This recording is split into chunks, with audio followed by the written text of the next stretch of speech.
오늘 본문에 있는 말씀을 좀 여러분 보시면 처음에 보시는 분은 뭐 예레미야를 처음 보시는 분은 예레미야가 평소에 하는 그런 얘기를 하지 않는 것 같은 그런 느낌이 드는 그런 내용이 나옵니다. 그리고 오늘 본문 내용을 보시면은 뭐그 라헬이라고 하는 그런 여자의 이름이 나오죠. 그래서 여러분 15절 이후부터 나오는 말씀을 우리가 이해하려면 우리가 야곱의 가족사를 좀 알아볼 필요가 있습니다. 그래서 여러분 라헬이 누군지 알고 계시죠? 이렇게 교회를 좀 다니신 분은 라헬이 누군지를 아마 잘 알고 계실 거예요. 라헬은 야곱의 부인입니다. 야곱에게는 네 명의 부인이 있었습니다. 레아가 있고 라헬이 있고 실바가 있고 비라가 있습니다. 그래서 여러분 잘 아시는 그 야곱이 나중에 그 형 에서 때문에 도망가잖아요. 그래서 저기 도망을 가서 라반의 삼촌 밑에 있는데 그때 라반의 딸에 두 딸이 있었습니다. 레아랑 라헬이 있었죠. 이제 야곱이 라헬은 사랑하고 레아는 별로 사랑하지 않았는데 결국 레아랑 라헬이 이렇게 야곱의 부인이 됩니다. 그래서 여러분 나중에 뭐 이렇게 레아와 라헬이 이렇게 막 아이를 낳는 경쟁을 하다가 결국엔 자기 몸종들까지 이렇게 같이 이렇게 야곱이 이렇게 서로 이렇게 같이 결혼을 하게 해서 자신의 세를 넓히려고 하는 그런 이야기를 아마 여러분 보셨을 거예요. 그래서 레아가 나중에 12명의 야곱의 아들 중에 6명을 낳고요. 그리고 나머지는 각각 이제 2명씩 이렇게 낳게 됩니다. 라헬 2명, 실바 2명, 비라 2명. 이렇게 해서 12명의 아들이 되는데 야곱이 그 네 부인 중에 라헬을 아주 제일 사랑했습니다. 무척 사랑했는데 이 야곱이 라헬을 통해 낳은 자녀가 2명의 자녀가 있습니다. 한 명은 요셉이고 한 명은 베냐민이었습니다.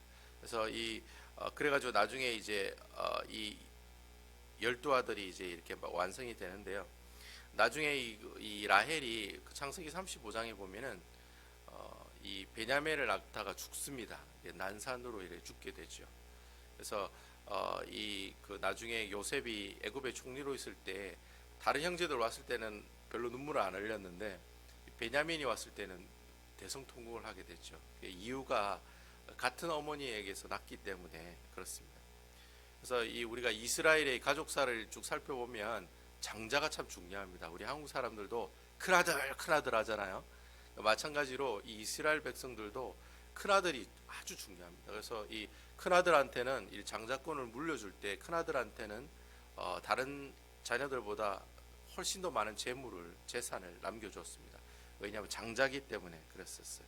그래서 여러분 이 장자권이 누구에게로 넘어가느냐가 참 중요하거든요. 그래서 여러분 아시다시피 아브라함의 장자권은 이삭이 가져가고 이삭의 장자권은 야곱이 가져가고 야곱의 장자권은 요셉이 가져가죠. 그래서 창세기에 이제 아브라함, 이삭, 야곱, 요셉 얘기는 다 그 장자권을 받은 큰 아들에 관한 얘기들이 나오고 있습니다.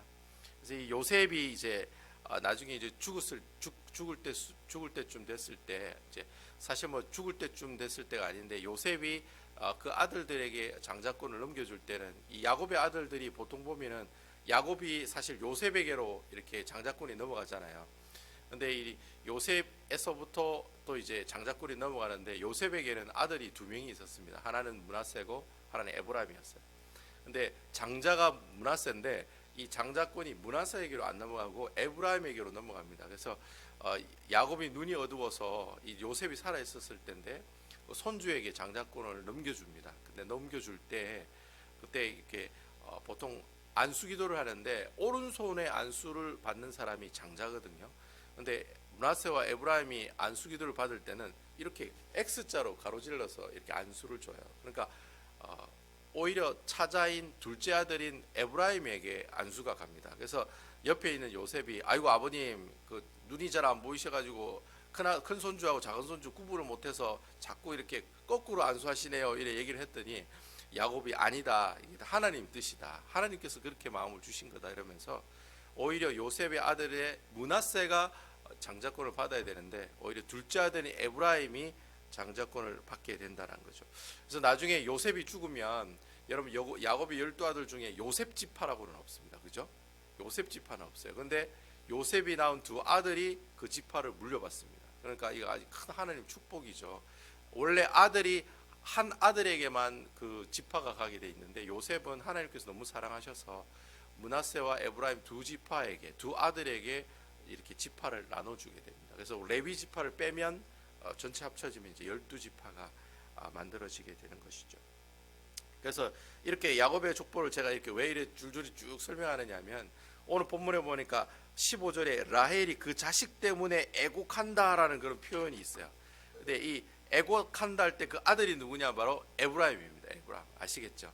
그러니까 에브라임이 원래 둘째 아들인데도 불구하고 장자권을 받았는데, 그 에브라임 때문에 이 라헬이 어떻게 하는 게 슬퍼하는 모습을 보여준다라는 거죠.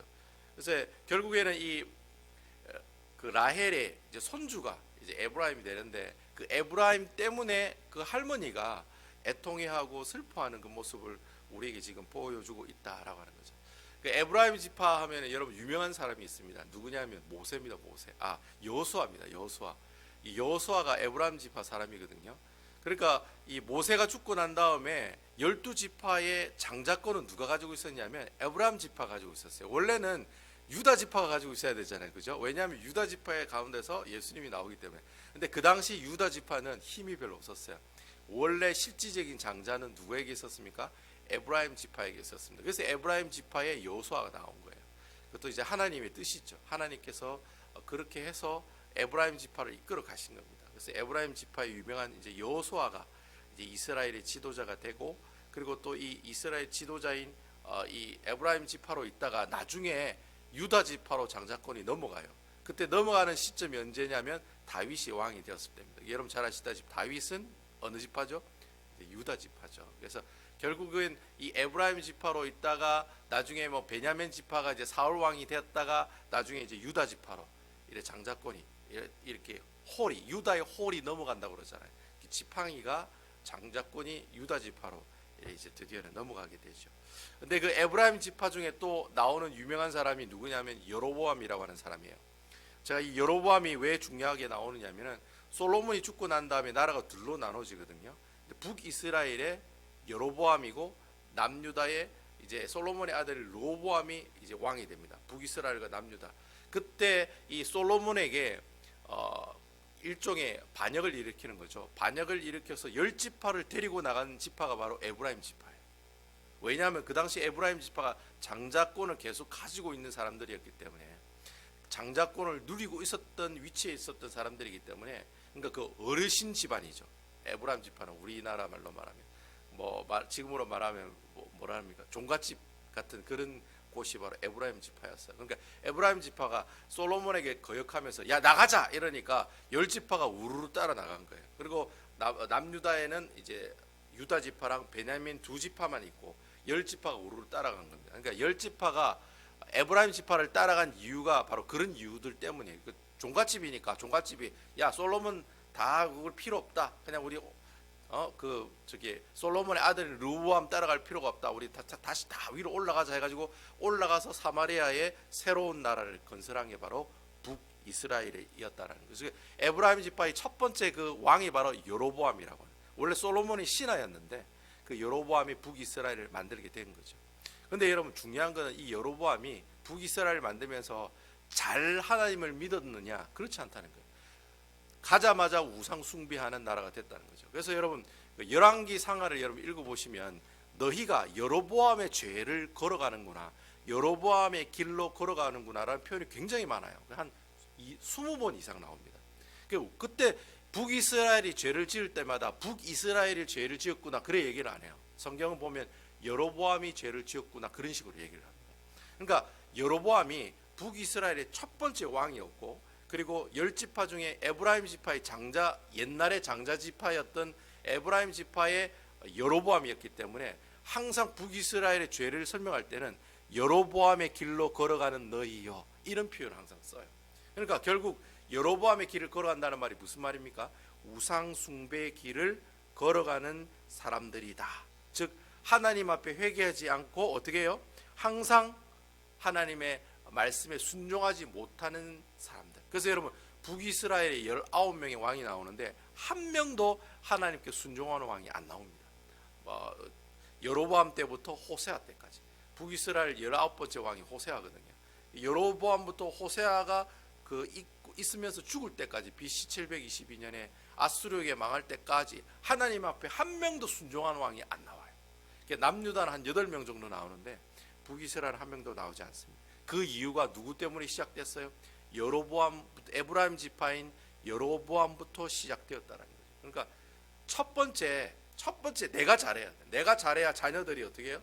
다 하나님 앞에 바로 선다는 거죠. 그래서 에브라임 지파의 여로보암이 그렇게 잘 못 사니까, 자, 라헬의 입장에서 보면은 이 할머니잖아요. 이 에브라임이 할머니가 라헬이잖아요. 라헬이 보니까 어떻게 애통하고 통곡한다라는 그런 마음이 나온다는 거예요. 그러니까 손주가 잘 됐으면 좋았을 건데 오히려 그렇게 우상의 길로 걸어가니까 라헬이 어떻게 해요? 자기 입장에서 보면 지금 죽어서 하늘나라에 있겠지만 자기 입장에서 보면 그 자손이 잘 못되는 모습을 보고 뭐라고 얘기합니까? 통곡하고 애통한다는 말이 15절 말씀에 지금 나오고 있다라고 하는 거예요.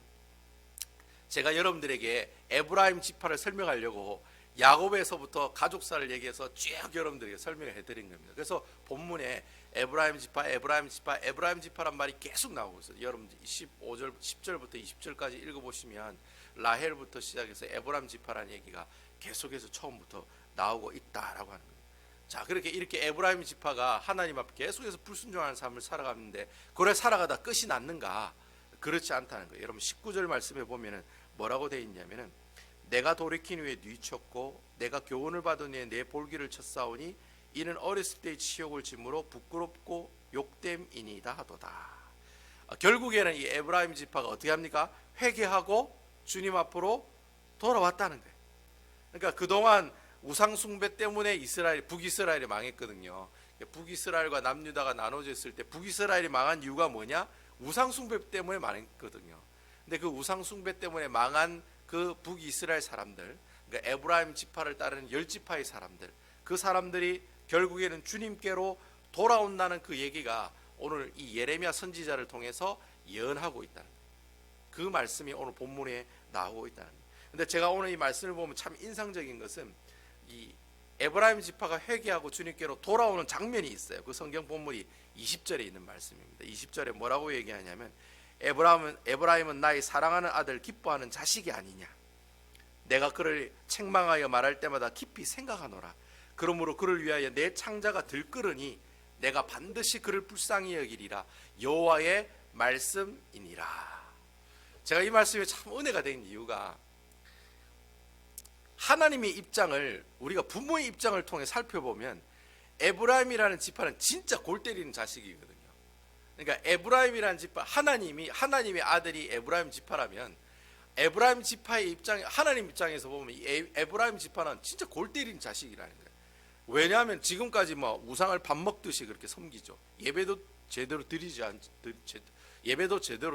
않죠. 아주 폐역한 자식이라는 거예요. 내놓은 자식이라는 거예요. 신약 성경에 말하면 어떤 자녀입니까? 탕자와도 같은 자녀가 에브라임 지파 사람들이었다는 거예요.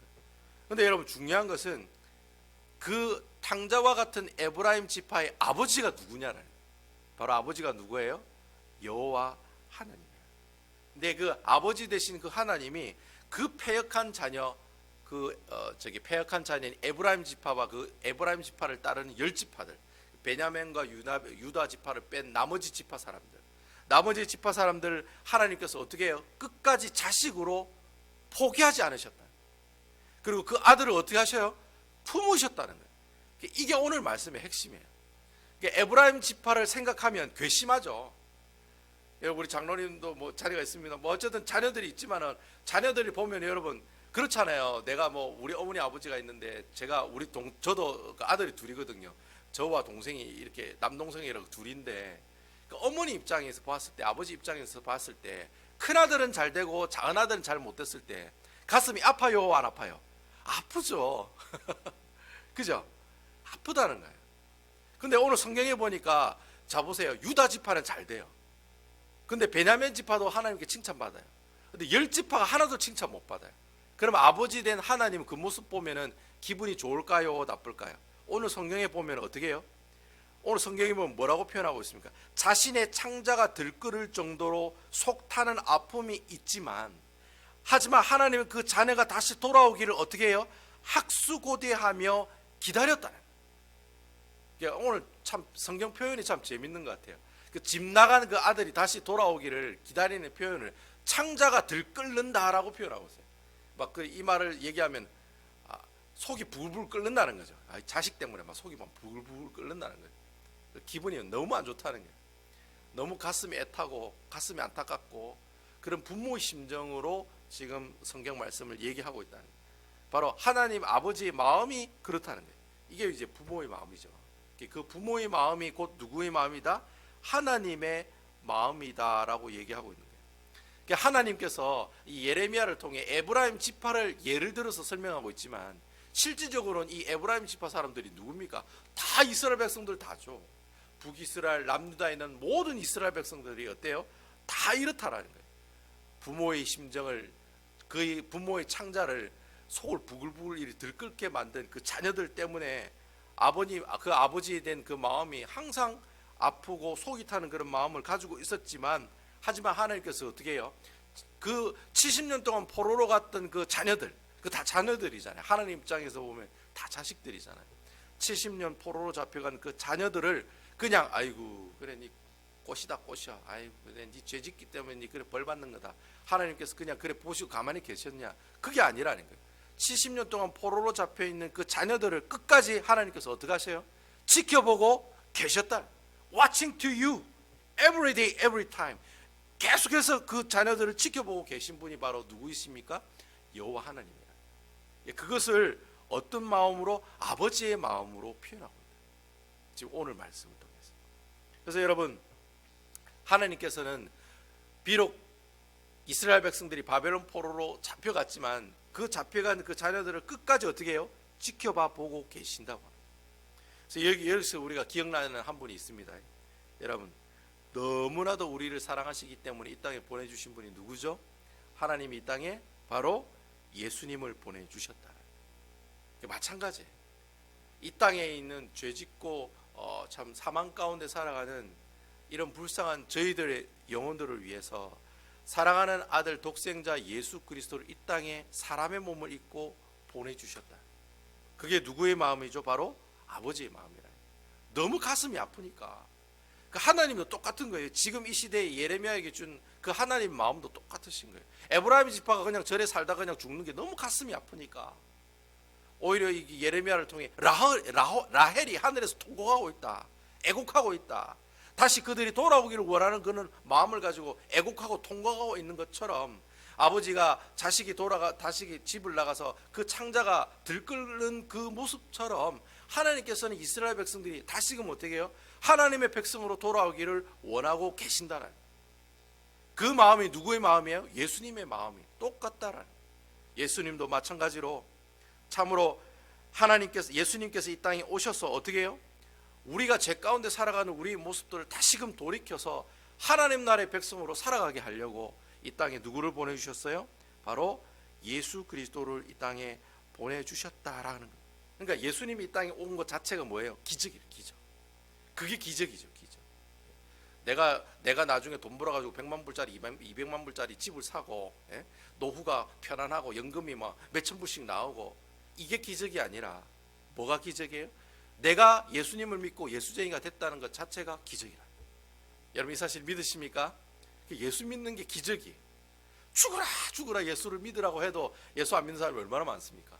그러니까 예수님을 내가 성령님을 통해 받아들이고 영접하는 것 자체가 복이라고 해요. 그래서 저는 오늘 여러분들이 참 예레미야에 나오는 구약의 말씀이지만 이 말씀을 통해 누구를 생각해요? 예수님을 한번 생각하며 살아가는 여러분들이 되었으면 좋겠다라는 생각이 듭니다. 예수님께서는 여러분들을 끝까지 바라보고 계십니다. 여러분 이 사실 믿으시죠? 어제나 오늘이나 내일도 통일한 마음으로 하나님께서는 여러분들을 지켜보고 계십니다. 그분 생각하면은 우리는 더 이상 죄 짓는 삶을 살아가서는 안 된다. 내가 구원을 받았기 때문에 더 이상 죄 가운데 살아가는 그런 모습들은 있어서는 안 된다. 혹여나 내가 죄 가운데 있거나 내가 어떤 나쁜 마음을 품었거나 나쁜 행동을 했거나 아니면 나쁜 말을 했거나 사람들의 상처를 준 그런 죄가 기억나거든, 나는 어떻게 해야 돼요? 하나님 앞에 회개하는 자리로 어떻게 해요? 나오셔야 된다. 오늘 에브라임 지파가 하나님 앞에 돌이키는 마음으로 나왔던 것처럼 내가 하나님 앞에 탕자의 마음으로 주님 앞에 나오면 주님께서는 어떻게 해요? 그때 여러분 사진 보셨죠? 렘브란트가 그린 돌아온 탕자, 다시 돌아온 탕자의 그 사진을 보셨죠? 그림 보셨죠? 아버지가 아들을 어떻게 해요? 밝은 손으로 품 안에 안고 있는 그런 모습으로 우리를 어떻게 해요? 안아 주신다라는 거. 그래서 여러분 오늘 하루를 살아가실 때 힘들면 예수님 생각하세요. 예수님. 내가 오늘 장사가 막 지지리도 안 되면 예수님 생각하세요. 내 마음이 좀 울적하고 왠지 우울증이 오는 것 같고 코로나 때문에 내 마음이 심령이 지치고 어렵고 힘들 때마다 누구를 생각해요? 예수 그리스도를 생각하세요. 그러면 어떻게 해요? 하나님께서 우리에게 무엇으로? 말씀으로 힘을 주세요. 말씀을 통해 힘을 주세요. 그리고 우리에게 말씀을 기억나게 함으로 다시 이 어려운 상황들을 이길 수 있는 힘들을 허락해 주세요. 그래서 여러분 오늘 본문의 11절에 보니까 아주 유명한 말씀 나오잖아요. 내 심령은 뭐 같고? 물된 동산 같고. 근심과 전혀 걱정이 없는 기쁨의 모습으로 살아가는 그 하나님 나라의 백성의 모습들을 우리가 어떻게 해요? 경험하게 된다는. 저는 우리 베다니 교회가 이런 물된 동산이 되었으면 좋겠어요. 여러분 저쪽에 우리 그 교회 뒤에 보면은 호수가 있잖아요. 호수에 물이 빠져 있으면 어떻게 해요? 가슴이 아파요. 아이고 이 연못에 물이 가득 차 있어야 되는데 물이 많이 빠졌네. 걱정이 되죠. 근데 여러분 물된 여러분 그 뒤에 저 요즘에 호수 보면은 물이 가득 차 있거든요. 찰랑찰랑찰랑만 넘치듯이 차 있거든요. 차여 있는 그 모습을 보면 너무 기뻐요. 호수가 호수다워 보인다. 연못이 연못다워 보인다는. 물이 가득 차 있는 그 연못은 연못이 연못다워 보이는 거예요. 마찬가지로 우리 베다니 교회도 이 물된 동산처럼 바싹 말라 있는 그런 연못이 아니라 항상 주님이 주신 은혜로 가득 차 있고 주님이 주시는 사랑으로 가득 차 있는 그런 물된 동산과 같은 그런 베다니 교회 성도 여러분들이 되시기를 주님의 이름으로 축원을 드리겠습니다.